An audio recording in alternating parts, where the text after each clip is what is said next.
Hello, guys. I hope you are doing well. I will be your teacher for today. My name is Veronica, and I hope you enjoy our time together. Today, I'm going to read a story called The Golden Leaves, a story by Osho. First of all, remember to bring your bottle of water and enjoy the class. Welcome.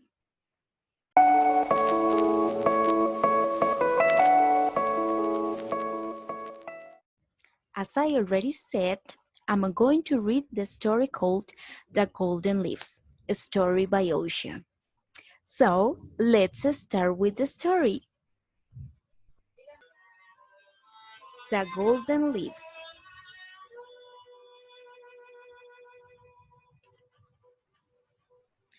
Once a Zen master was teaching the art of gardening to the king of Japan. After 3 years of teaching, he said, "Now I will come and see your garden. That will be your examination of what you have done in these 3 years." And he told him before that, "Whatsoever you are learning, to go on practicing in your palace garden any day I may come." The king had prepared the garden and he was waiting for the great day. He rejoiced that the day had come. For those 3 years, he had used nearly 1,000 gardeners to implement everything in the minutest detail. And for that, whole day and night, because tomorrow morning the master would be there. The garden was cleaned. Everything was put exactly right. And it should be. No error, no mistake. The master came. The king was very happy because whatsoever the master had said had been absolutely fulfilled. It was impossible to find any fault. But the master looked at the garden and became very serious, which was not natural to the master. He was a man of laughter. He became sad. The garden, as they moved into the garden, he became more and more serious, and the king started feeling a little trembling inside. Was he going to fail? What had gone wrong? The silence of the master was too heavy. Finally, the king asked, "What is the matter? I have never seen you so serious. I was thinking you will be immensely happy that your disciple had worked hard." The master said, "Everything is right, but where are the golden leaves? I don't see any dead leaves, yellow leaves fluttering in the wind. Without that, the garden looks dead. There is no song, no dance. Without that, without that, the garden looks very artificial." The king had removed all the dead leaves, not only from the ground, but even from the plants and trees. He had never thought of it, that death is also part of life, that it is not opposite, but it's complementary, that without it, there would be no life. And certainly, the master was right. Yes, the garden was beautiful, but it looked as if it were a painting, not alive. The master said, "The golden wind is missing. Where is someone's golden wind? Bring the golden wind." The master took a bucket and went out of the garden. outside the gate to where all the leaves have been thrown.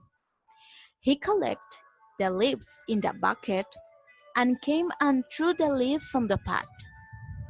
Suddenly, the wind started blowing them here and there, and there was noise, and there was music, and there was dance.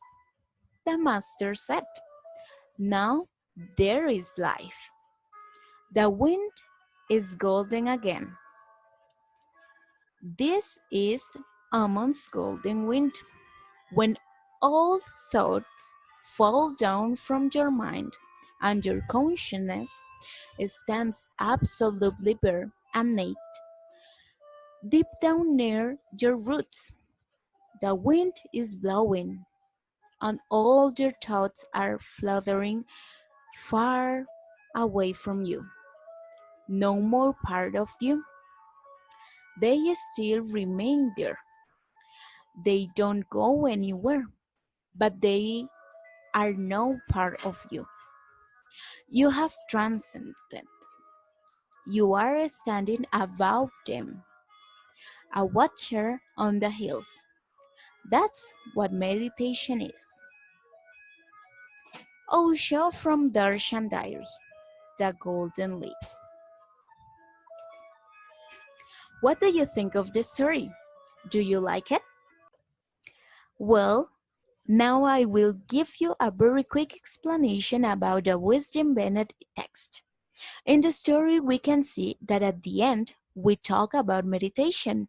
And if we investigate, we can find that there is a meditation called Osho Golden Light Meditation. This is a simple method to transform your energy and bring it up. It is best to practice it at least twice a day for 20 minutes each time. In the morning, before getting up, and in the night before going to sleep. This is a very helpful in reducing stress and anxiety. We can notice that in the story, it is not only talking about taking care of the garden so that it looks so perfect, so that they don't have the slightest shed left around, but it's about making the place look alive, not that it looks artificial, without wind, without leaves, like in the text itself says. It's like a painting. The idea is that it seems natural, that the air is breathed, and even that dead lives, that he believed were not useful. Of course they work in a role of nature itself. Now, let's see some tips when reading any story. Number 1, remember to breathe and relax before reading. Number 2, pronounce the words well so that they understand you better. Who? Those who will you listen during the story, and even if you are alone. Number 3, choose short illustrated stories if you are going to read to children. Number 4, don't be in a hurry and enjoy the moment. Number 5, do not read, interpret and tell them the story. That is why if you are going to read the story to someone, try to read it sooner so that you know what it's going to be about and you can interpret it better. Number 6, let them interact without the book and engage with the story.